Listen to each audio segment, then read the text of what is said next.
അനുദിനം വളർന്നുകൊണ്ടിരിക്കുന്ന നമ്മുടെ കേരളത്തിലെ വലിയൊരു സിറ്റിയാണ് കോഴിക്കോട് ടൗൺ. അപ്പോൾ നമുക്കറിയാം കോഴിക്കോട് വലിയൊരു സിറ്റി തന്നെയാണ്, കേരളത്തിലെ മൂന്നാമത്തെ വലിയ സിറ്റിയാണ്. അപ്പോൾ ഈ പാത വരുന്നതോടുകൂടി ഒരുപാട് കമ്പനീസും ഒരുപാട് വികസനവും ഈ ഭാഗത്തായിട്ട് നമുക്ക് കാണാൻ സാധിക്കും. അപ്പോൾ സുഹൃത്തുക്കളെ, പുതിയൊരു വീഡിയോയിലോട്ട് എല്ലാവർക്കും സ്വാഗതം. നമ്മുടെ ഇന്നത്തെ വീഡിയോ മാലാപ്പറമ്പ് മുതൽ നമ്മുടെ രാമനാട്ടുകര ബൈപ്പാസ്, നമ്മുടെ രാമനാട്ടുകര വരെയുള്ള വർക്ക് അപ്ഡേറ്റ്സ് ആണ് ഉൾപ്പെടുത്തിയിട്ടുള്ളത്. ഇപ്പോൾ കഴിഞ്ഞ വീഡിയോയിൽ നമ്മൾ പൂളാടിക്കുന്ന് മുതൽ മലാപ്പറമ്പ് വരെയുള്ള വർക്ക് അപ്ഡേറ്റ്സ് ആണ് കാണിച്ചത്. ഇപ്പോൾ സുഹൃത്തുക്കളെ, നിങ്ങൾ ആദ്യമായിട്ടാണ് എൻ്റെ ചാനൽ കാണുന്നതെങ്കിൽ ദയവായി ചാനൽ സബ്സ്ക്രൈബ് ചെയ്തൊന്ന് സപ്പോർട്ട് ചെയ്യണേ. കൂടാതെ സുഹൃത്തുക്കളെ, നിങ്ങൾ കോഴിക്കോട് ഭാഗത്തുള്ള സുഹൃത്തുക്കൾ ദയവായി ചാനൽ സബ്സ്ക്രൈബ് ചെയ്ത് സപ്പോർട്ട് ചെയ്യണേ. നമ്മൾ കാസർഗോഡ് നിന്നാണ് വരുന്നത് കേട്ടോ. അപ്പോൾ നിങ്ങൾ മൊബൈലിലാണ് വീഡിയോസ് കാണുന്നതെങ്കിൽ ദയവായി നിങ്ങൾ ഫുൾ സ്ക്രീനിൽ തന്നെ വീഡിയോ കാണാൻ ശ്രമിക്കണേ. എന്നാലാണ് നിങ്ങൾക്ക് വീഡിയോസ് നല്ല രീതിയിൽ ആസ്വദിക്കാൻ സാധിക്കുകയുള്ളൂ. മലാപ്പറമ്പ് ടൗൺ കഴിഞ്ഞിട്ട് ഇടതുഭാഗത്തായിട്ട് ഇപ്പോൾ ഇവിടെ ഡ്രെയിനേജിൻ്റെ വർക്ക് നടന്നുകൊണ്ടിരിക്കുകയാണ്. വലതുഭാഗത്തായിട്ട് സർവീസ് റോഡൊക്കെ സെറ്റാക്കിയിട്ടുണ്ട്, ഇടതുവശത്തും റെഡി ആയിട്ടുണ്ട്. ഇവിടെ ലൈറ്റിങ്ങിൻ്റെ വർക്കൊക്കെ ഫിനിഷ് ആയിട്ടുണ്ട്. അപ്പോൾ റോഡിൻ്റെ വർക്കൊക്കെ ഫിനിഷ് ആയിട്ടുണ്ട്. വാഹനങ്ങൾ 3 വരി കൂടിയാണ് ഇപ്പോൾ പോയിക്കൊണ്ടിരിക്കുന്നത്. ഇവിടെയൊക്കെ നല്ല അടിപൊളിയായിട്ടാണ് ഇപ്പോൾ റോഡ് നമ്മുടെ KMC സെറ്റാക്കിയിട്ടുള്ളത്. അപ്പോൾ നമ്മുടെ പ്രവാസി സുഹൃത്തുക്കൾക്ക് ഇപ്പോൾ നമ്മുടെ റോഡിൻ്റെ വികസനം, നാടിൻ്റെ വികസനം കാണുമ്പോൾ നല്ല കണ്ണിന് നല്ല കുളിർമയേകുന്ന കാഴ്ചയാണ്. അപ്പോൾ പ്രവാസി സുഹൃത്തുക്കൾ വീഡിയോ കാണുന്നവർ ഏത് രാജ്യത്ത് നിന്നാണ് വീഡിയോസ് കാണുന്നതെന്ന് ദയവായി കമൻറ്റായി രേഖപ്പെടുത്തണേ. വലതുഭാഗത്തായിട്ട് സർവീസ് റോഡ് റെഡിയാക്കിയിട്ടുണ്ട്. വലതുഭാഗത്തായിട്ട് ഡ്രെയിനേജിൻ്റെ വർക്കാണ് ഇവിടെ നടക്കുന്നത്. കുറച്ച് താഴ്ന്ന പ്രദേശമാണ്. ഇവിടെ ഒരു ജംഗ്ഷൻ വരുന്നുണ്ട് കേട്ടോ. ഇവിടെ അണ്ടർ പാസേജ് വരാൻ സാധ്യതയില്ല. ഇവിടെ ഡ്രെയിനേജിൻ്റെ വർക്കൊക്കെ നടന്നിട്ടുണ്ട്. അപ്പോൾ ഇടതുഭാഗത്തായിട്ട് വെള്ളം കെട്ടിക്കിടക്കുന്ന കാഴ്ച നമുക്ക് കാണാൻ സാധിക്കും. അപ്പോൾ നല്ല രീതിയിൽ ചതുപ്പുള്ള പ്രദേശമാണ്. അപ്പോൾ ഡ്രെയിനേജിൻ്റെ വർക്കാണ് മെയിനായിട്ട് ഈ ഭാഗത്തായിട്ട് ഇപ്പോൾ നടക്കുന്നതായിട്ട് നമുക്ക് കാണാൻ സാധിക്കുന്നത്. ഇവിടെ സർവീസ് റോഡ് സെറ്റാക്കാൻ ബാക്കിയുണ്ട് 2 ഭാഗത്തായിട്ടും. ഇപ്പോൾ ഡ്രെയിനേജിൻ്റെ വർക്ക് കഴിഞ്ഞവിടെ സർവീസ് റോഡിൻ്റെ വർക്കും നടക്കുന്നതാണ്. ഇവിടെ JCB വെച്ച് മണ്ണ് മാന്തുന്ന കാഴ്ച നമുക്ക് കാണാൻ സാധിക്കും. ഇപ്പോൾ ഡ്രെയിനേജിൻ്റെ ബോക്സ് ഇവിടെ സെറ്റാക്കി കൊണ്ടിരിക്കുകയാണ്. റോഡിൻ്റെ വർക്കൊക്കെ ഫിനിഷ് ആയിട്ടുണ്ട്. ഇപ്പോൾ സർവീസ് റോഡിൻ്റെ വർക്കാണ് നടക്കേണ്ടതായിട്ടുള്ളത്. ഇപ്പോൾ ലൈറ്റിങ്ങിൻ്റെ വർക്കൊക്കെ ഫിനിഷ് ആയിട്ടുണ്ട്. ഇടതുഭാഗത്തായിട്ട് ഇവിടെയും ഡ്രെയിനേജിൻ്റെ വർക്ക് നടന്നുകൊണ്ടിരിക്കുകയാണ്. അങ്ങനെ നമ്മൾ തൊണ്ടയാട് എലിവേറ്റഡ് ഹൈവേയുടെ ഭാഗത്ത് എത്തിക്കൊണ്ടിരിക്കുകയാണ്. തൊണ്ടയാട് ജംഗ്ഷൻ്റെ മുകളിലുള്ള എലിവേറ്റഡ് ഹൈവേയുടെ വർക്കൊക്കെ ഫിനിഷ് ആയിട്ടുണ്ട്. 3 വരി കൂടിയാണ് വാഹനങ്ങൾ പോകുന്നത്. ഇവിടെ ലൈറ്റിങ്ങിൻ്റെ വർക്കൊക്കെ ഏകദേശം ഫിനിഷ് ആയിട്ടുണ്ട് കേട്ടോ.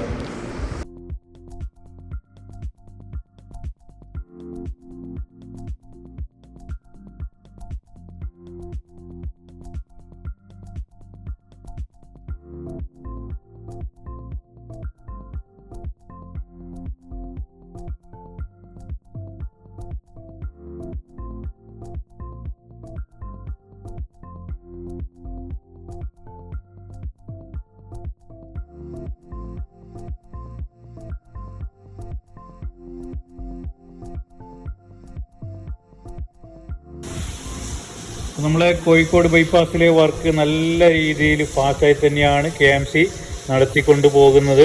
അപ്പോൾ നമ്മുടെ കാസർഗോഡ് ജില്ലയിലെ ആദ്യത്തെ റീച്ചിലെ പോലെ തന്നെ ഇവിടെ 72% വർക്കും ഫിനിഷ് ആയിട്ടുണ്ട്. അപ്പോൾ ഇനി കുറച്ചും എലിവേറ്റഡ് ഹൈവേയുടെയും പുഴയ്ക്ക് കുറുകെയുള്ള പാലത്തിൻ്റെയും അണ്ടർ പാസേജിൻ്റെയും വർക്ക് മാത്രമാണ് പുരോഗമിക്കാൻ ബാക്കിയുള്ളത്. തൊണ്ടയാട് ജംഗ്ഷൻ കഴിഞ്ഞിട്ട് കുറച്ച് മുമ്പോട്ട് വരുമ്പോൾ ഭാഗത്ത് ഇവിടെ ഡ്രെയിനേജിൻ്റെ വർക്കാണ് നടന്നുകൊണ്ടിരിക്കുന്നത് കേട്ടോ. ഇവിടെ വലതുഭാഗത്തായിട്ട് ഇപ്പോൾ റോഡിൻ്റെ വർക്ക് നടക്കാൻ ബാക്കിയുണ്ട്. അപ്പോൾ ഇവിടെ നേരത്തെ കുറച്ച് കുന്നുപോലത്തെ പ്രദേശമായിരുന്നു, അത് മണ്ണെടുത്തിട്ട് പുതിയ ഹൈവേ വരുന്നത് കുറച്ച് താഴ്ന്നിട്ടാണ്. അപ്പോൾ വലതുഭാഗത്തായിട്ട് സർവീസ് റോഡ് നല്ല ഉയരത്തിൽ വരുന്നുണ്ട്. നേരത്തെ ഒരു റോഡുണ്ട്, ഇതിൽ മുകളിൽ പോയി കടന്നു പോകുന്നുണ്ട്. അപ്പോൾ ഈ ഭാഗത്തൊക്കെ ആയിട്ട് മണ്ണെടുത്ത് JCB ഉപയോഗിച്ച് മണ്ണ് മാന്തിക്കൊണ്ടിരിക്കുന്ന കാഴ്ചയാണ് നമുക്ക് കാണാൻ സാധിക്കുന്നത്. ഒരു വശത്ത് റോഡ് ഫിനിഷായിട്ടുണ്ട്. ഇവിടെ ഡ്രെയിനേജിൻ്റെ വർക്കും നടക്കുന്നതായിട്ട് നമുക്ക് കാണാൻ സാധിക്കും. കുറച്ച് ഭാഗത്തായിട്ട് സർവീസ് റോഡ് സെറ്റാക്കി വെച്ചിട്ടുണ്ട്. മെയിനായിട്ട് ഇപ്പോൾ ഈ ഭാഗത്ത് ഡ്രെയിനേജിൻ്റെ വർക്ക് നടക്കുകയാണ്. ഇവിടെ മണ്ണിട്ട് ഉയർത്തുന്ന വർക്കും നടക്കുന്നുണ്ട്. ഇവിടെ ഒരു അണ്ടർ പാസേജ് വരുന്നുണ്ട് കേട്ടോ. അണ്ടർ പാസേജിൻ്റെ വർക്ക് കഴിഞ്ഞിട്ടുണ്ട്. മുഴുവനായിട്ടും കഴിഞ്ഞിട്ടില്ല, ഒരു ഭാഗത്തായിട്ട് വർക്ക് നടക്കാൻ ബാക്കിയുണ്ട്. അപ്പോൾ ഇവിടെ വലതുഭാഗത്തായിട്ട് സർവീസ് റോഡിൻ്റെ വർക്കാണ് ഇനി നടക്കേണ്ടതായിട്ടുള്ളത്. ഇവിടെ ഒരു അണ്ടർ പാസേജ് വരുന്നുണ്ട്, അണ്ടർ പാസേജ് ഉണ്ട്, നേരത്തെയുള്ള അണ്ടർ പാസേജാണ്. ഈ ഭാഗത്തേക്കായിട്ട് ഇപ്പോൾ ഡ്രൈനേജിൻ്റെ വർക്ക് നടക്കുന്നുണ്ട്, സർവീസ് റോഡിൻ്റെ വർക്ക് നടക്കുന്നുണ്ട്, ഒരു ജംഗ്ഷനിലെത്തിയിട്ടുണ്ട്. ഈ ഭാഗത്തായിട്ട് ഇപ്പോൾ അണ്ടർ പാസേജ് വരുന്നില്ല. ഇനി നമ്മൾ സൈബർ പാർക്കിൻ്റെ അടുത്ത് എത്തിക്കൊണ്ടിരിക്കുകയാണ് കേട്ടോ, സൈബർ സിറ്റിയുടെ അടുത്ത്. അതിന് മുന്നോടിയായിട്ട് ഇവിടെ എലിവേറ്റഡ് ഹൈവേ ആണ് നമ്മുടെ ഹൈലൈറ്റ് മാളിൻ്റെ അടുത്ത് വരുന്നത്. അതിന് മുന്നോടിയായിട്ട് ഇവിടെ മണ്ണിട്ട് ഉയർത്തുന്ന വർക്കാണ് നടക്കേണ്ടതായിട്ടുള്ളത്. അപ്പോൾ നല്ല രീതിയിൽ ട്രാഫിക് അനുഭവപ്പെടുന്ന സ്ഥലമാണ്, നമുക്ക് ഈ ദൃശ്യത്തിൽ കാണാൻ സാധിക്കും. ഇവിടെ JCB ഉപയോഗിച്ച് ഇട്ട മണ്ണിനെ സെറ്റാക്കിക്കൊണ്ടിരിക്കുന്ന കാഴ്ചയാണ് കാണാൻ സാധിക്കുന്നത്. പാറി പാനലിൽ വെച്ചിട്ട് ഇനിയും മണ്ണിട്ട് ഉയർത്തേണ്ട വർക്കാണ് ഈ ഭാഗത്തായിട്ട് നടക്കേണ്ടത്. ഇവിടെ 700 മീറ്ററിനടുത്ത് നീളമുള്ള എലിവേറ്റഡ് ഹൈവേ ആണ് നമ്മുടെ ഹൈലൈറ്റ് മാളിൻ്റെ അടുത്തായിട്ട് വരുന്നത്. സൈബർ പാർക്കിൻ്റെ അടുത്തുള്ള ദൃശ്യമാണ് നിങ്ങൾ കണ്ടുകൊണ്ടിരിക്കുന്നത് കേട്ടോ. അപ്പോൾ എലിവേറ്റഡ് ഹൈവേയുടെ മുകൾ ഭാഗത്തെ വർക്കൊക്കെ ഫിനിഷായിട്ടുണ്ട്. താഴത്ത് സർവീസ് റോഡിൽ കൂടി വാഹനങ്ങൾ കടന്നു പോയിക്കൊണ്ടിരിക്കുകയാണ്. അത്യാവശ്യം നല്ല തിരക്കുള്ള ജംഗ്ഷൻ ഏരിയ ആണ് ഇത്, നമ്മുടെ ഹൈലൈറ്റ് മാളിൻ്റെ അടുത്തുള്ളത്. അപ്പോൾ ഇതുവരെയാണ് നമ്മുടെ എലിവേറ്റഡ് ഹൈവേ വരുന്നത്. ഈ ഭാഗത്തൊക്കെയായിട്ട് ഇനി മണ്ണിട്ട് ഉയർത്തേണ്ട വർക്കാണ് നടക്കേണ്ടതായിട്ടുള്ളത്. വലതുഭാഗത്തായിട്ട് നല്ല താഴ്ചയുണ്ട്, ഇവിടെ ഡ്രൈനേജിൻ്റെ വർക്ക് നടന്നുകൊണ്ടിരിക്കുകയാണ്. നിലവിലിപ്പോൾ സർവീസ് റോഡ് സെറ്റാക്കി വാഹനങ്ങൾ പോവുകയാണ്.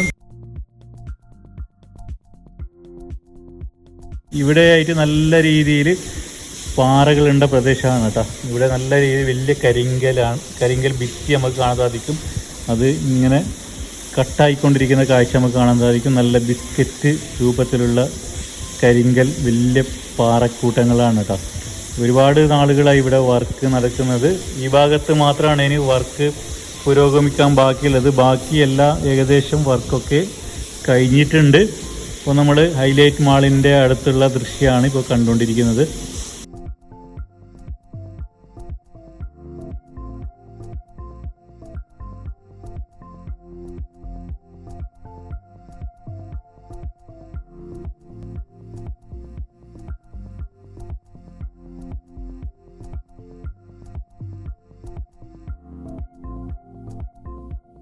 ഹൈലൈറ്റ് മാൾ കഴിഞ്ഞ് ഈ ഭാഗത്തായിട്ട് റോഡിൻ്റെ വർക്കൊക്കെ ഫിനിഷ് ആയിട്ടുണ്ട്.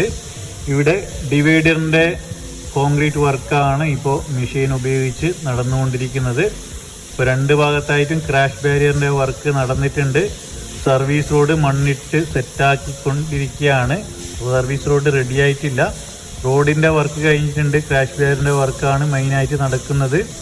അപ്പോൾ ഒരു വശത്ത് സർവീസ് റോഡ് ഇവിടെ ടാറിംഗ് ഒക്കെ കഴിഞ്ഞിട്ടുണ്ട്, മറുവശത്ത് സർവീസ് റോഡിൻ്റെ വർക്ക് നടക്കാൻ ബാക്കിയുണ്ട്. ഇവിടെ ഗേർഡറുകൾ റോഡിൽ വെച്ചിരിക്കുന്ന കാഴ്ച നമുക്ക് കാണാൻ സാധിക്കും. നേരത്തെ വർക്ക് കഴിഞ്ഞതാണ്, അതിനുശേഷം ഈ ഭാഗത്തായിട്ട് വർക്ക് നടന്നതായിട്ട് നമുക്ക് കാണാൻ സാധിക്കുന്നില്ല. മഴ പെയ്തിട്ടുള്ള പച്ചപ്പൊക്കെ ഈ ഭാഗത്ത് കാണാൻ സാധിക്കും. ഇവിടെ മണ്ണിട്ടിട്ടുണ്ട്, അത് നിരത്തിക്കൊണ്ടിരിക്കുകയാണ് JCB ഉപയോഗിച്ചിട്ട്. അപ്പോൾ നേരത്തെയുള്ള റോഡിൽ കൂടിയാണ് വാഹന ഗതാഗതം ഇരുവശത്തോട്ടും പോയിക്കൊണ്ടിരിക്കുന്നത്. ഈ ഭാഗത്തൊക്കെയായിട്ട് ഇനിയും മണ്ണിട്ട് ഉയർത്തേണ്ടതായിട്ടുണ്ട്. താഴ്ന്ന പ്രദേശമാണ്, റോഡിൻ്റെ വർക്ക് ഇനിയും ഈ ഭാഗത്തായിട്ട് തുടങ്ങിയിട്ടില്ല. മണ്ണിട്ട് സെറ്റാക്കുക മാത്രമാണ് ചെയ്തിട്ടുള്ളത്. ഇവിടെ ഒരു അണ്ടർ പാസേജ് വരുന്നുണ്ട്. ഒരു ഭാഗത്ത് അണ്ടർ പാസേജിൻ്റെ കോൺക്രീറ്റ് വർക്കുകളൊക്കെ കഴിഞ്ഞിട്ടുണ്ട്, മറുവശത്തെ വർക്ക് ഇതുവരെയായിട്ട് സ്റ്റാർട്ട് ചെയ്തിട്ടില്ല. ഇവിടെ മുതൽ ഇടത് ഭാഗത്തായിട്ട് നമുക്ക് മണ്ണിട്ട് സെറ്റാക്കുകയാണ് റോഡ്. പിന്നെ ക്രാഷ് ബാരിയറിൻ്റെ വർക്കും നടക്കുന്നുണ്ട്. സർവീസ് റോഡിൻ്റെ വർക്കൊക്കെ ഈ ഭാഗത്തായിട്ട് നടക്കാൻ ബാക്കിയുണ്ട്. വലതുഭാഗത്തായിട്ട് ഇനിയും മണ്ണിട്ട് ഉയർത്തേണ്ട വർക്കാണ് നടക്കേണ്ടത്. ഇപ്പോൾ സർവീസ് റോഡിൻ്റെ വർക്കൊന്നും ഈ ഭാഗത്തായിട്ട് തുടങ്ങിയിട്ടില്ല. വെള്ളം കെട്ടിക്കിടക്കുന്ന കാഴ്ചയുണ്ട്, ചതുപ്പുള്ള പ്രദേശമാണ്. അങ്ങനെ നമ്മൾ മാമ്പുഴ ഭാഗത്ത് എത്തിയിട്ടുണ്ട്. മാമ്പുഴ ഭാഗത്തിന് കുറുകെയുള്ള ഒരു വശത്തെ പാലം വർക്ക് കഴിഞ്ഞിട്ടുണ്ട്. വാഹനങ്ങൾ നിലവിലെ പാലത്തിൽ കൂടിയാണ് കടന്നു പോയിക്കൊണ്ടിരിക്കുന്നത്. പാലം കഴിഞ്ഞിട്ട് അപ്രോച്ച് റോഡിൻ്റെ മണ്ണിട്ട് ഉയർത്തേണ്ട വർക്ക് ഇനിയും നടക്കാനുണ്ട്. ഡെക്ലാത്തോൻ ഭാഗത്തുള്ള കാഴ്ചയാണ് കണ്ടുകൊണ്ടിരിക്കുന്നത്. ഒരു ഭാഗത്തായിട്ട് ഇപ്പോൾ മണ്ണിട്ട് ഉയർത്തേണ്ടതായിട്ടുണ്ട്. ഇവിടെ മണ്ണ് JCB ഉപയോഗിച്ച് സെറ്റായിക്കൊണ്ടിരിക്കുന്ന കാഴ്ചയാണ് നമ്മൾ കണ്ടുകൊണ്ടിരിക്കുന്നത്. ഇവിടെ മുതൽ റോഡിൻ്റെ വർക്ക് കഴിഞ്ഞിട്ടുണ്ട്. ഇവിടെ മുതൽ നമ്മുടെ പന്തീരങ്കാവ് ജംഗ്ഷനാണ് ഇനി വരുന്നത്. അപ്പോൾ പന്തീരങ്കാവ് മേൽപ്പാലം എലിവേറ്റഡ് ഹൈവേൻ്റെ വർക്കൊക്കെ ഫിനിഷായിട്ടുണ്ട്. അപ്പോൾ ഒരു വശത്ത് കൂടിയാണ് വാഹനങ്ങൾ കടന്ന് പോയിക്കൊണ്ടിരിക്കുന്നത്. സർവീസ് റോഡ് കൂടിയും വാഹന ഗതാഗതം പോകുന്നുണ്ട്. അപ്പോൾ ഈ ഭാഗത്തൊക്കെ ആയിട്ട് ലൈറ്റിങ്ങിൻ്റെ വർക്കൊക്കെ ഇനി ഫിനിഷാകാൻ ബാക്കിയുണ്ട്. ലൈറ്റൊന്നും ഈ ഭാഗത്തായിട്ട് ഫിറ്റ് ചെയ്തിട്ടില്ല കേട്ടോ. അപ്പോൾ ക്രാഷ് ബാരിയറിൻ്റെയും ഡിവൈഡറിൻ്റെയും വർക്കൊക്കെ ഫിനിഷായത് നമുക്ക് കാണാൻ സാധിക്കും. ഡിവൈഡറിൻ്റെ ഒക്കെ പെയിൻറ്റിങ് വർക്കൊക്കെ കഴിഞ്ഞിട്ടുണ്ട്. പന്തീരങ്കാവ് ജംഗ്ഷനിലെത്തിയിട്ടുണ്ട്. അപ്പോൾ പന്തീരങ്കാവ് ജംഗ്ഷൻ ഭാഗത്തെ കാഴ്ചയാണ് കണ്ടുകൊണ്ടിരിക്കുന്നത്. കുറച്ച് ഭാഗത്തായിട്ട് ലൈറ്റിങ്ങിൻ്റെ വർക്കൊക്കെ നടന്നതായി നമുക്ക് കാണാൻ സാധിക്കുന്നതാണ്. അപ്പോൾ നമ്മുടെ കോഴിക്കോട് ഹൈവേ, കോഴിക്കോട് ബൈപ്പാസിലെ 72% വർക്കും KMC ഫിനിഷ് ചെയ്തിട്ടുണ്ട്. ഇനി കുറച്ചും വർക്ക് മാത്രമാണ് ഇനി ബാക്കിയായിട്ടുള്ളത്. ഇവിടെ വലതുഭാഗത്തായിട്ട് മണ്ണെടുത്തുകൊണ്ടിരിക്കുന്ന കാഴ്ച നമുക്ക് കാണാൻ സാധിക്കും. സർവീസ് റോഡിൻ്റെ വർക്കാണ് നടക്കുന്നത്. ഇവിടെ ഈ ഭാഗത്തായിട്ട് റോഡിൻ്റെ വർക്ക് ഫിനിഷായിട്ടുണ്ട്. പിന്നെ സർവീസ് റോഡിൻ്റെയും ഡ്രെയിനേജിൻ്റെയും വർക്കാണ് ഇനി നടക്കാൻ ബാക്കിയുള്ളത്. ഇവിടെ കുറച്ച് ഉയരത്തിലുള്ള പ്രദേശമായിരുന്നു. അപ്പോൾ കുന്ന് ഇടിച്ചിട്ട് പുതിയ ഹൈവേ വരുന്നത് കുറച്ച് താഴ്ന്നിട്ടാണ്. വലതുഭാഗത്തായിട്ട് സർവീസ് റോഡ് നല്ല ഉയരത്തിലാണ് കേട്ടോ വരുന്നത്. സർവീസ് റോഡിൻ്റെ വർക്ക് കഴിഞ്ഞിട്ടുണ്ട്. അപ്പോൾ ഈ ഭാഗത്തായിട്ട് ഇടത് ഭാഗത്തായിട്ട് കുന്നിടിച്ചിട്ടുണ്ട്. ഇവിടെ സർവീസ് റോഡിൻ്റെ വർക്കും ഇനിയും തുടങ്ങിയിട്ടില്ല. ഇവിടെ മുതൽ റോഡിൻ്റെ വർക്കൊക്കെ ഫിനിഷായിട്ടുണ്ട്. ലൈറ്റിങ്ങിൻ്റെ വർക്കൊക്കെ കഴിഞ്ഞിട്ടുണ്ട്. കുറച്ച് ഉയരത്തിലാണ് റോഡ് വരുന്നത്. അപ്പോൾ റോഡിൻ്റെ 6 വരി പാതേൻ്റെ വർക്ക് കഴിഞ്ഞെങ്കിലും 3 ലൈനിൽ കൂടിയാണ് വാഹനങ്ങൾ ഇരുവശത്തോട്ടും പോയിക്കൊണ്ടിരിക്കുന്നത്. ലൈറ്റിങ്ങിൻ്റെ വർക്കൊക്കെ കഴിഞ്ഞതായി നമുക്ക് ഈ വീഡിയോയിൽ കാണാൻ സാധിക്കും. ഏകദേശം വർക്കൊക്കെ ഫിനിഷായിട്ടുണ്ട് കേട്ടോ. അപ്പോൾ വളരെ ഫാസ്റ്റായി തന്നെയാണ് KMC കോഴിക്കോട് ബൈപ്പാസിലെ വർക്കുമായി മുമ്പോട്ട് പോകുന്നത്. നമ്മുടെ കാസർഗോഡിലെ ആദ്യത്തെ റീച്ചായ ULCCയും KMCCയും ഏകദേശം വർക്കിൻ്റെ കാര്യത്തിൽ നല്ല പുരോഗതിയാണ് ഉള്ളത്. ഇവിടെയൊക്കെ റോഡിൻ്റെ വർക്ക് ഫിനിഷായിട്ടുണ്ട്. വലതുഭാഗത്തായിട്ട് സർവീസ് റോഡ് സെറ്റായിട്ടുണ്ട് കേട്ടോ. ഇനി അറപ്പുഴ പാലത്തിലേക്ക് എത്തിക്കൊണ്ടിരിക്കുകയാണ് കേട്ടോ. അറപ്പുഴ പാലത്തിൻ്റെ വർക്ക് ഇപ്പോൾ നടന്നുകൊണ്ടിരിക്കുകയാണ്. ഇപ്പോൾ ഗേർഡർ ലോഞ്ചിങ് ആണ് ഈ ഭാഗത്തായിട്ട് നമുക്ക് കാണാൻ സാധിക്കുന്നത്. അപ്പോൾ സ്പാനിൻ്റെ വർക്കൊക്കെ ഏകദേശം ഫിനിഷായിട്ടുണ്ട്. അപ്പോൾ ഒരു ഭാഗത്തായിട്ട് ഇപ്പോൾ ഗേർഡർ ലോഞ്ച് ചെയ്യുന്ന കാഴ്ചയാണ് നമുക്ക് അറപ്പുഴ പാലത്തിൽ കാണാൻ സാധിക്കുന്നത്. അറപ്പുഴ പാലത്തിൽ ഗേർഡർ സെറ്റാക്കിയാണ്. അപ്പോൾ നിലവിലെ പാലത്തിൽ കൂടി വാഹനങ്ങൾ ഇരുവശത്തും പോയിക്കൊണ്ട് കുറച്ച് ഭാഗത്തായിട്ട് ഗേർഡർ വെച്ചിട്ടുണ്ട്. ഇപ്പോഴും ഇനി കുറച്ച് ഭാഗത്തായിട്ട് ഇനി ഗേർഡർ സെറ്റാക്കുന്ന വർക്ക് ഇപ്പോൾ ഈ ഭാഗത്തായിട്ട് നടക്കുന്നുണ്ട്. അറപ്പുഴ പാലം കഴിഞ്ഞിട്ട് ഇവിടെയായിട്ട് റോഡിൻ്റെ വർക്കൊക്കെ ഫിനിഷായിട്ടുണ്ട്. ഇവിടെ മുതൽ രാമനാട്ടുകര വരെ റോഡിൻ്റെ വർക്കെല്ലാം ഫിനിഷായിട്ടുണ്ട്. ഇപ്പോൾ ഇവിടെ ഒരു അണ്ടർ പാസേജ് വരുന്നുണ്ട്. കാരാട് അയിഞ്ഞിലം റോഡ് ഭാഗത്ത് അണ്ടർ പാസേജിൻ്റെ വർക്കൊക്കെ കഴിഞ്ഞ് വാഹനങ്ങൾ പോയിക്കൊണ്ടിരിക്കുകയാണ്. ഇവിടെ മുതൽ സെറ്റാണ് കേട്ടോ. റോഡ് നല്ല അടിപൊളിയായിട്ട് KMC സെറ്റാക്കിയിട്ടുണ്ട്. റോഡിൻ്റെ വർക്കൊക്കെ ഫിനിഷായിട്ടുണ്ട്. വലതുഭാഗത്തായിട്ട് ഇനി ക്രാഷ് ബാരിയറിൻ്റെ വർക്കാണ് ബാക്കിയായിട്ടുള്ളത്. അപ്പോൾ ലൈറ്റിങ്ങിൻ്റെ വർക്കൊക്കെ കുറച്ച് ഭാഗത്തായിട്ട് കഴിഞ്ഞതായി നമുക്ക് കാണാൻ സാധിക്കും. ഇടത് ഭാഗത്തായിട്ട് കുറച്ച് ഉയരത്തിലാണ് സർവീസ് റോഡ് വരുന്നത്. കുറച്ച് കുന്നുപോലത്തെ പ്രദേശം ഇടിച്ചിട്ട് ഇപ്പോൾ കുറച്ച് താഴ്ന്നിട്ടാണ് കേട്ടോ പുതിയ ഹൈവേ വരുന്നത്. ഇവിടെ ട്രക്കുകളൊക്കെ പാർക്ക് ചെയ്തിരിക്കുന്ന കാഴ്ച കാണാൻ സാധിക്കും. ഇവിടെ മുതൽ ഇരുവശത്തോടും കൂടി വാഹനങ്ങൾ പോകുന്ന കാഴ്ചയാണ് നമ്മൾ കണ്ടുകൊണ്ടിരിക്കുന്നത്. അപ്പോൾ സുഹൃത്തുക്കളെ, ഈ വീഡിയോ ഇവിടെ അവസാനിക്കുകയാണ്. നമ്മൾ മലാപ്പറമ്പ് മുതൽ നമ്മുടെ രാമനാട്ടുകര ജംഗ്ഷൻ എത്തുന്നതിന് തൊട്ട് മുമ്പ് വരെയുള്ള വർക്ക് അപ്ഡേറ്റ്സ് ആണ് ഇന്നത്തെ വീഡിയോയിൽ ഉൾപ്പെടുത്തിയിട്ടുണ്ടായിരുന്നത്. അപ്പോൾ വീഡിയോ ഇഷ്ടപ്പെട്ടാൽ തീർച്ചയായും നിങ്ങൾ ലൈക്ക് ചെയ്യണം. കൂടാതെ നിങ്ങളുടെ മറ്റുള്ള സുഹൃത്തുക്കൾ കൂടി ഷെയർ ചെയ്യാനും മറക്കല്ലേ. മറ്റൊരു പുതിയൊരു വീഡിയോയുമായി കാണാം. അതുവരേക്കും എല്ലാ സുഹൃത്തുക്കൾക്കും ഒരിക്കൽ കൂടി ബൈ ബൈ.